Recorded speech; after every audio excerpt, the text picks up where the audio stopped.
முக்கிய செய்தி, சென்னை டிஐஜி வருண்குமார் பணியிட மாற்றம் செய்யப்பட்டிருக்கிறார். சென்னை குற்றப்பிரிவு டிஐஜியாக இருந்த வருண்குமார் பணியிட மாற்றம் செய்யப்பட்டுள்ளார். தமிழகத்தில் 3 IPS அதிகாரிகள் பணியிட மாற்றம் செய்திருக்கிறார்கள்.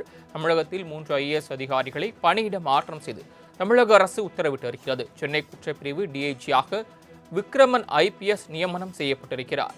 சென்னை டிஐஜியாக இருந்த வருண்குமார் பணியிட மாற்றம் செய்யப்பட்டிருக்கிறார்.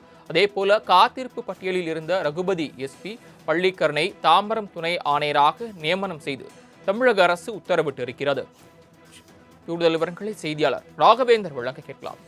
ராகவேந்தர், தமிழகத்தில் மாற்றம் செய்யப்பட்டிருக்கிற அதிகாரிகளின் விவரம் என்ன?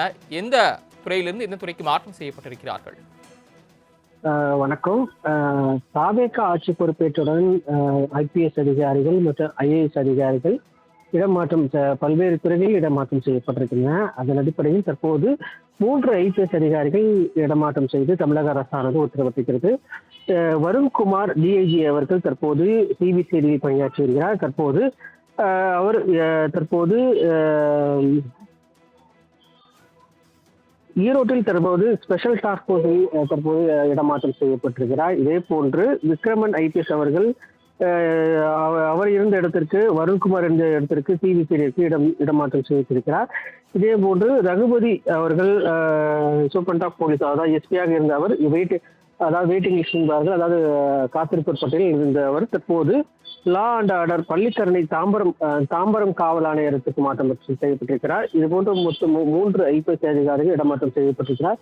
இவர்கள் முக்கியமானவர்களாக கருதப்படுவது தான் இந்த வருண்குமார்.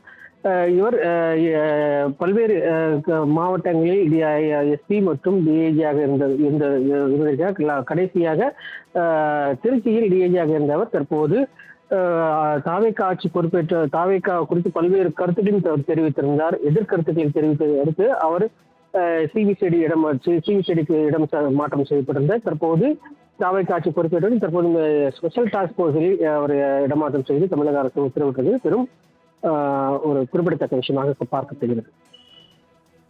தாங்கள் வழங்கிய தகவல்களுக்கு நன்றி ராகவேந்தர்.